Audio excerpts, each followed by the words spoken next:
Bitcoin Part 3. The Battle for Bitcoin. Governments, Institutions, and the Fight for Control. Welcome back to Part 3 of our Bitcoin series. In this episode, we're diving deep into one of the biggest debates in the crypto world, the battle for Bitcoin. Bitcoin started as a peer-to-peer financial revolution, an escape from centralized banks and government control. But today, governments, financial institutions, and even billionaires are fighting for influence over Bitcoin's future. Will Bitcoin remain decentralized, or will institutions take over? Can governments regulate, ban, or even kill Bitcoin? How are Wall Street, hedge funds, and regulators shaping BTC's future? And most importantly, what does this battle mean for you? The rise of institutional Bitcoin. Who's really in control? When Bitcoin was created in 2009, it was meant to be an alternative to the traditional financial system. But today, that same financial system is buying up Bitcoin. Bitcoin ETFs and Wall Street takeover. Just a few years ago, major banks called Bitcoin a scam, a bubble, and worthless. Now those same banks are offering Bitcoin ETFs and advising wealthy clients to invest in crypto. In 2024, the US approved Bitcoin spot ETFs, allowing institutional investors to buy and hold billions of dollars worth of BTC. Firms like BlackRock, Fidelity, and Grayscale now control massive amounts of Bitcoin. But here's the big question. If large institutions own more BTC than the average person, does Bitcoin really remain decentralized? Can Wall Street manipulate the Bitcoin market? With major players now involved, some experts warn that Bitcoin's price could be heavily influenced by institutional investors. What happens if hedge funds manipulate BTC prices to make billions while everyday investors suffer? Could Bitcoin's scarcity be controlled by big players to increase their profits?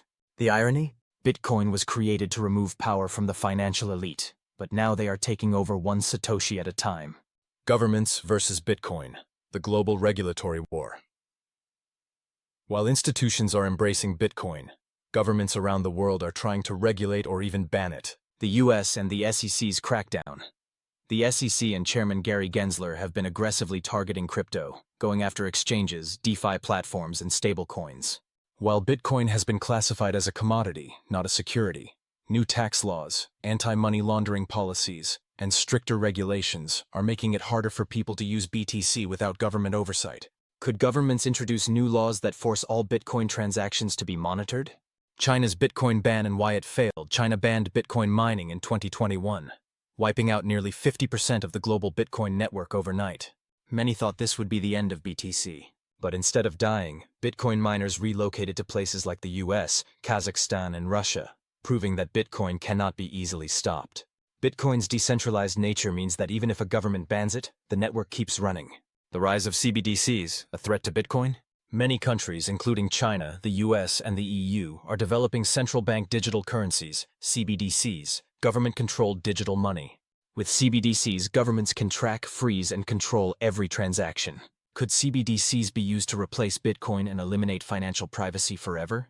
Is Bitcoin the last true form of digital freedom? Or will CBDCs force people to comply with government-controlled money? Bitcoin mining, who controls the network? Bitcoin is secured by miners, but here's the problem. Mining is becoming more centralized.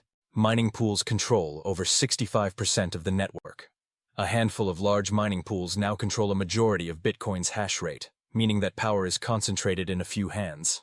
If just a few mining pools control Bitcoin, could they be forced to comply with government regulations? Bitcoin's energy debate and mining bans. Critics argue that Bitcoin mining consumes too much energy, leading to environmental concerns. 1. Countries like China and Sweden have banned or restricted mining. 2. The US government is pushing for carbon taxes on Bitcoin miners. But here's what they don't tell you. Over 60% of Bitcoin mining now uses renewable energy. Countries like El Salvador are even using volcanic energy to power mining operations. The future of mining, will it stay decentralized? 1. If corporate mining firms dominate the industry, could governments force them to censor transactions? 2. Could Bitcoin miners be required to follow government-approved rules to stay operational? Bitcoin's decentralization relies on miners staying independent. But how long will that last?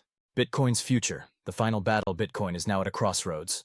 On one side, governments, institutions, and banks are adopting Bitcoin, but they want more control over it. On the other side, Bitcoiners believe that BTC must remain decentralized and censorship-resistant. The big questions we need to ask. Will Bitcoin become a globally accepted asset? Or will regulations destroy its use case?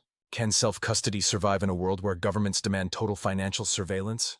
Will Bitcoin remain the people's money, or will institutions turn it into a financial asset controlled by Wall Street?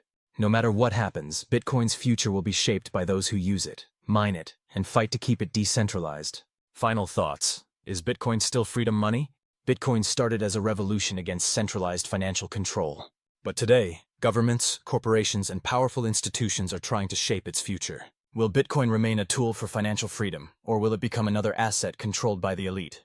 Drop your thoughts in the comments. Do you trust Bitcoin's future, or do you see danger ahead? If you enjoyed this video, don't forget to like, subscribe, and hit the bell icon for part 4, where we discuss Bitcoin's future and the next financial revolution.